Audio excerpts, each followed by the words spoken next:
संजीवनी अस्पताल बाल एवं शिशु रोग, general surgery, plastic surgery, neuro surgery, नेत्र रोग, फिजियोथेरेपी, स्त्री एवं प्रसूति रोग, हृदय एवं शुगर रोग, हड्डी एवं जोड़ रोग, कार्डियोलॉजी, दंत रोग, इमरजेंसी चिकित्सक सुविधाओं में एक भरोसेमंद नाम है। ICU, NICU, cath lab, hair transplant, private कमरे, urology, CT scan, laparoscopy, accident, trauma, heart attack, जले का इलाज, डायलिसिस की सुविधाएं उपलब्ध हैं। सभी मरीजों को खाना फ्री दिया जाता है। आयुष्मान भारत हरियाणा सरकार और रिटायर्ड फौजी भाइयों के इलाज, इंश्योरेंस और TPA पैनल पर सभी सुविधाएं उपलब्ध।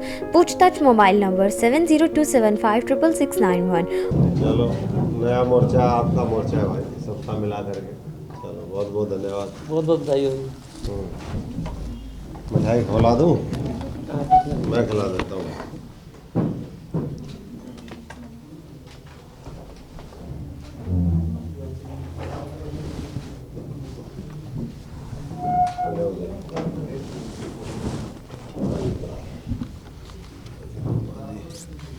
मैं बाकी जो है इसमें खाया मानना, तो इसलिए मैं तो यही कहूँगा कि लोगों की भावना के अनुरूप ये मोर्चा काम करेगा आने वाले समय में, और एक मजबूत जो विपक्ष का रोल होना चाहिए, क्योंकि अभी तो जो विपक्ष है वो भी मृत प्राय है, और खुद कांग्रेस जन इस बात को मानते भी हैं हम तो कि कांग्रेस कमज़ोर हो चुकी है। और कमज़ोर जो हो जाता है, जैसे कमज़ोर इम्यूनिटी थी जिनको, उनको कोरोना ने पकड़ लिया, बहुत से लोग उसकी चपेट में भी आ गए।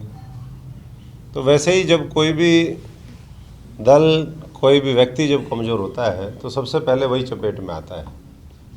और इन्हीं बातों को लेकर के हमेशा हमने उस समय लड़ाई भी लड़ी थी, उस बात को तो छोड़े। अब तो पॉजिटिव नोट के साथ किस तरीके से हम इस मोर्चे को और व्यापक बना सकते हैं, देश के हर वर्ग की आवाज़ बना सकते हैं, ये हमारा आने वाले समय में ध्येय रहेगा।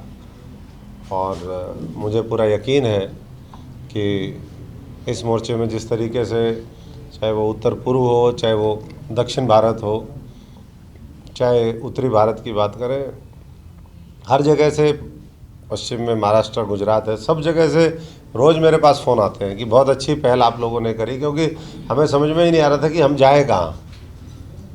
विपक्ष कहीं दिखाई नहीं देता है, वो कॉम्प्रोमाइज़ है, बीजेपी से साठगांठ करके वो पुराने जो उनके काले कारनामे हैं उसकी वजह से वो बोलता नहीं है।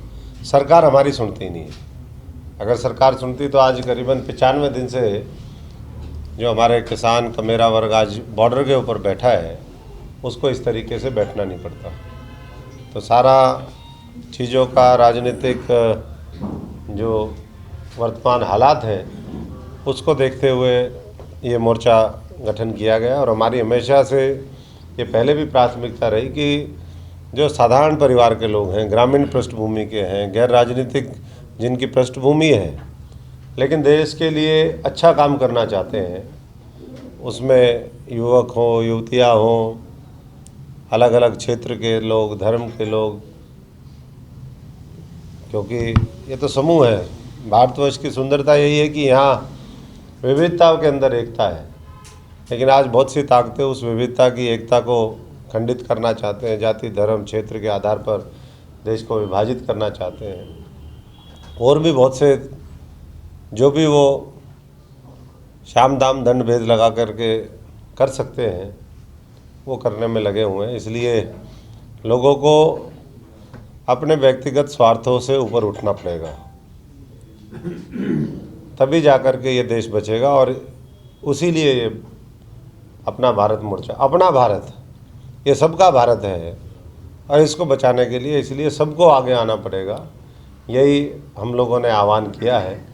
अब धीरे धीरे हम पूरे देश के अंदर इस मोर्चे का जो हमारा विस्तार है उसको करेंगे, लोगों के बीच में जाएंगे। क्या प्रारूप होगा, कैसे होगा, ये और लोगों के साथ अभी चिंतन मंथन हम लोगों को करना है।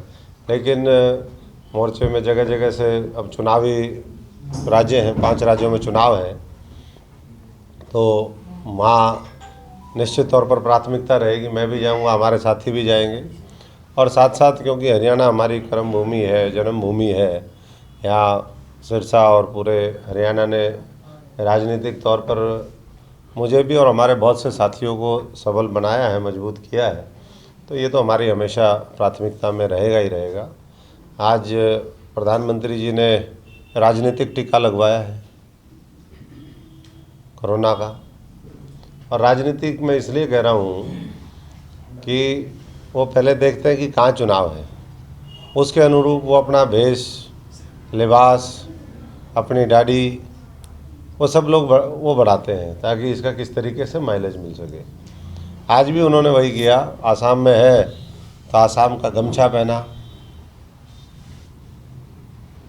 केरल और पौंडीचेरी की नर्स को बुलाया गया, उनसे टीका लगवाया गया। इसलिए मैंने कहा, और उसको पब्लिसाइज किया गया। टीका तो बहुत लोगों को, इतने लोगों को लगा है, उन्होंने भी लगवाया, अच्छी बात है। अगर उनको लगता है कि टीके से वो बचेंगे तो ठीक है, लेकिन हर चीज़ में राजनीति, ये भी ठीक नहीं है इस देश के लिए।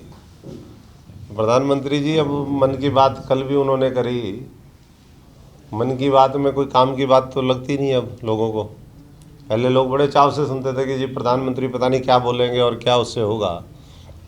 अब धीरे धीरे वो मोह भंग जो है प्रधानमंत्री जी के विचारों से भी, उनकी कार्यशैली से भी और उनकी सरकार से भी लोगों का हो गया है। और उसका जीता जागता उदाहरण जो है वो दिल्ली के चारों तरफ जो बैठे लोग हैं वो इस बात का सबूत है। हम तो यही कहेंगे कि जितनी जल्दी किसानों की बात मान ली जाए उतना ज़्यादा अच्छा रहेगा। अब अपने मन की बात छोड़ करके लोगों के मन की बात उनको सुननी चाहिए और काम की बात करते हुए एक्ट करना चाहिए। तो तीनों कृषि कानून जल्दी से जल्दी वापस हो, नया एमएसपी का कानून बने, ये हमारे मुख्य एजेंडे में भी रहेगा। और इसके साथ साथ और सैकड़ों ऐसे मुद्दे हैं जिसके ऊपर भविष्य में हमारे साथी रणनीति और कार्यक्रमों के माध्यम से आपके बीच में और आएंगे।